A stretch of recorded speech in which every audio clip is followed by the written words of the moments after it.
আটা বা ময়দা লাগছে না, লাগছে না ইস্ট, টক দই বা বেকিং পাউডার। করতে হবে না পারফেক্ট খামির তৈরি করার জন্য ঘন্টার পর ঘন্টা অপেক্ষা। আবার ফলো করতে হবে না নানান ধরনের প্রসেস। মজার ব্যাপার হচ্ছে এই চমৎকার পিৎজাটা আমি তৈরি করব তাওয়ার মধ্যে, মানে আমার ওভেন থাকারও কোনো দরকার নেই। এর চাইতে সহজ কোনো উপায় থাকতে পারে না একটা দারুণ পিৎজা তৈরি করার। চলুন কথা না বাড়িয়ে কিচেনে চলে যাই। প্রথমে পিৎজার টপিংগুলো দেখিয়ে দিচ্ছি। আমি নিয়েছি পেঁয়াজ, ক্যাপসিকাম, রান্না করা মাংস আর মাশরুম। কোনটা কিভাবে কেটেছি আপনাদের একটু দেখিয়ে দিচ্ছি। ক্যাপসিকাম নিয়েছি 2 রঙের, আপনারা চাইলে 1 রঙেরও টপিং হিসেবে ব্যবহার করতে পারেন।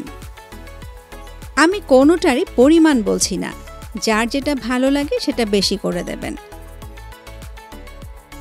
নিয়েছি রান্না করা মাংস, বিফ, মাটন, চিকেন, চিংড়ি, যা খুশি বা যেটা হাতের কাছে থাকবে সেটাই দিতে পারেন টপিং হিসেবে, তবে এরকম একটু ছোট করে নেবেন। আবার চাইলে সসেজও দিতে পারেন। পিৎজার বেস হিসেবে ব্যবহার করব ভাত, মানে আমরা যে নর্মাল সাদা ভাত খাই সেটা। 1 চা চামচ লবণ আর ডিম নিয়ে নিচ্ছি। ভাত নিয়েছি 3 কাপ, ডিমও নেব 3টা, মানে 1 কাপ ভাতের জন্য 1টা করে ডিম। এবার খুব ভালোভাবে এগুলোকে মাখিয়ে নিচ্ছি। তবে একটা কথা, ভাত কোনোভাবেই গরম থাকা যাবে না, একদম ঠান্ডা ভাতে এই কাজটা করতে হবে। গরম ভাতের ভেতর ডিম দিলে ডিম সঙ্গে সঙ্গে জমে যাবে, তখন বেসটা আর ভালো হবে না। আরও ভালো হয় এই কাজটা করার আগে আপনারা যদি ভাতগুলো নর্মাল পানি দিয়ে ধুয়ে পানিটা ঝরিয়ে নেন। বেসটা আমার রেডি, আর কিছুই লাগবে না। এবার আমি রান্নার প্রসেসে চলে যাচ্ছি।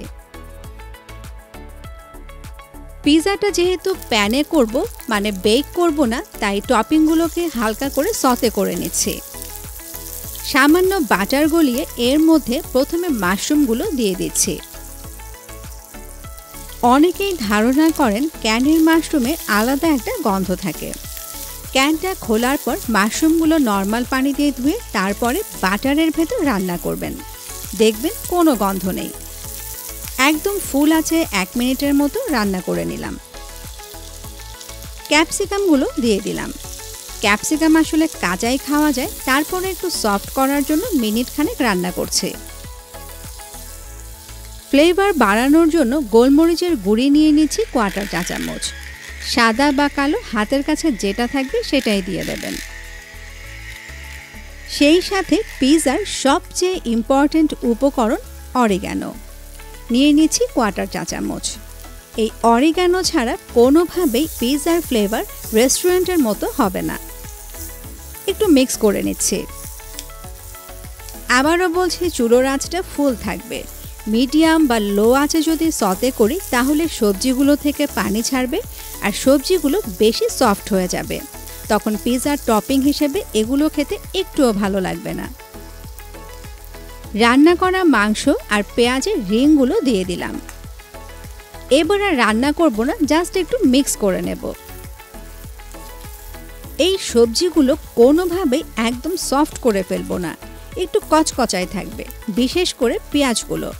যারা রেগুলার পিৎজা খান তারা এটা জানেন। সতে করা হয়ে গেলে টপিংগুলোকে সঙ্গে সঙ্গে গরম প্যান থেকে অন্য একটা প্লেটে ঢেলে নেব। গরম প্যানে থাকলে সবজিগুলো রান্না হতেই থাকবে আর রংটাও নষ্ট হয়ে যাবে। চলে আসলাম বেসটাকে তৈরি করতে।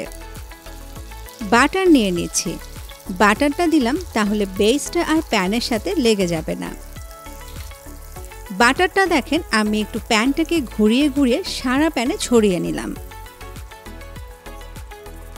ডিম দিয়ে মাখানো ভাতগুলো বিছিয়ে দিচ্ছি।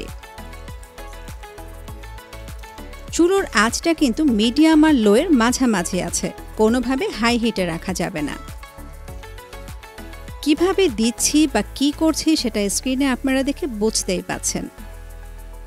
বাটারের পরিবর্তে আপনারা তেল দিয়েও করতে পারেন, তবে বাটার দিয়ে করলে ফ্লেভারটা দারুণ আসে।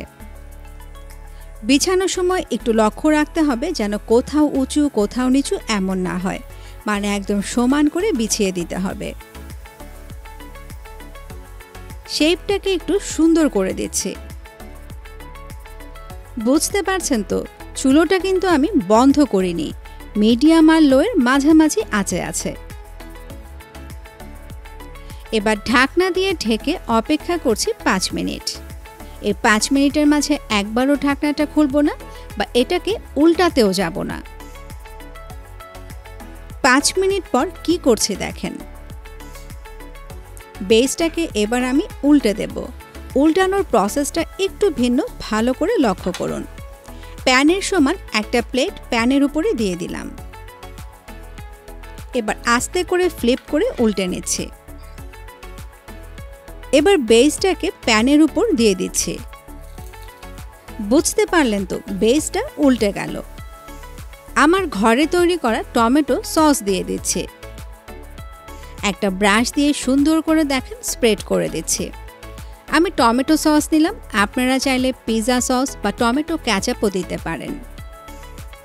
সসেরও পরিমাণ বলছি না, যতটুকু লাগবে দিয়ে স্প্রেড করে নেবেন। এবার টপিংগুলো সাজিয়ে দিচ্ছি। সাজানোটা একেবারে আপনার উপর, যেভাবে খুশি সাজিয়ে নেবেন। তবে দেখতে সুন্দর লাগার জন্য আমি প্রথমে পেঁয়াজগুলো দিয়ে দিলাম, এরপর অন্যান্য টপিংগুলো দিয়ে দিচ্ছি। এই যে টপিং দিচ্ছি, এটা খুব বেশি দেওয়ারও প্রয়োজন নেই, আপনাদের যতটুকু ভালো লাগে ঠিক ততটুকুই দেবেন। এবার পিৎজার আরেকটা আসল উপকরণ চিজ, সেটা দিয়ে দিচ্ছি। আমি মোজারেলা চিজ দিচ্ছি, আর চিজ দিচ্ছি একটু বেশি করে, এমনভাবে দেব যেন পুরো পিৎজাটা সুন্দর করে ঢেকে যায়।